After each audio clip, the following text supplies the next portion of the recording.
Ako si Soiti, tamad na may pangarap. Ayan, nagluto ko ng pinakbet.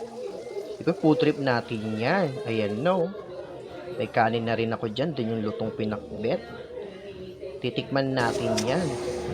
Diba? Ganyan ang food trip. Titikman natin yung luto ko. Pinakbet yan na may talbos ng kamote at bagong isda. Yummy tigudasay. Titikman natin. Napakalambot talaga ng kalabasa.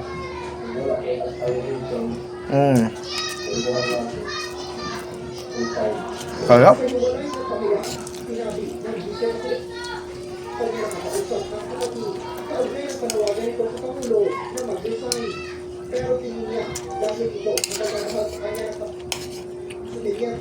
Hindi nararapat sa bise ang natatanggap umanong sa club sa pagtrato ng ilang ng Pangulo mula Mindanao or Rato nagpabasta para sa GMA Integrated Books.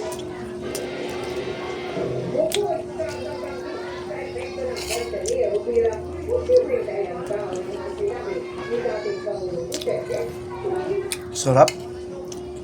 Hindi ko ano dish.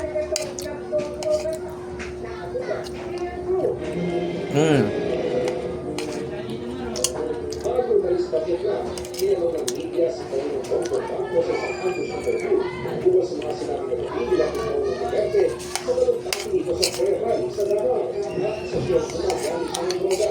Ang dahilan ng People's Initiative at ang huli ng anak ni President Sebastian Duterte na mag-decide sa pwesto.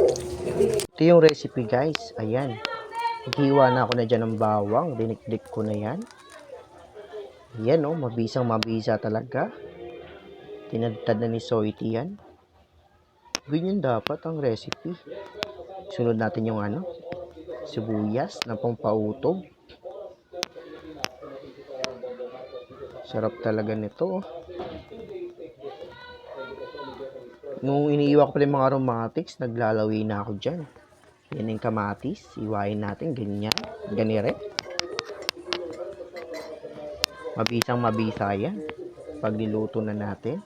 Yung main ingredients natin, yung bagoong isda, then yung pakbet, halo-halo na yan, then yung talbos ng kamote. Ayan, oh.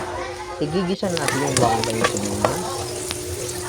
Then yung kamatis. Ano, nalo-halo ng Soiti yan. Dapat iwabas yung kaluluwa. Ay, pinipisa-pisa ako pa dyan. Bango talaga nito habang i-edit ng aromatic. Then ilalagay na natin yung bagong isda. Ang patanggal ng lansa, igigit na natin. Nilagay natin yung gulay.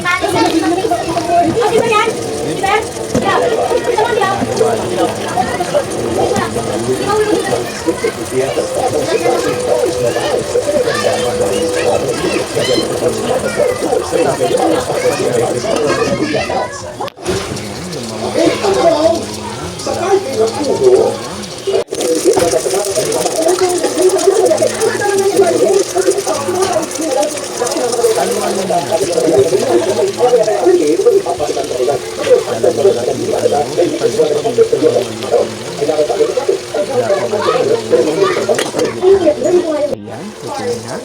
Ayan natin. Ang bango talaga ng amoy nito. Lalo na yung bagong isda. Ang sarap.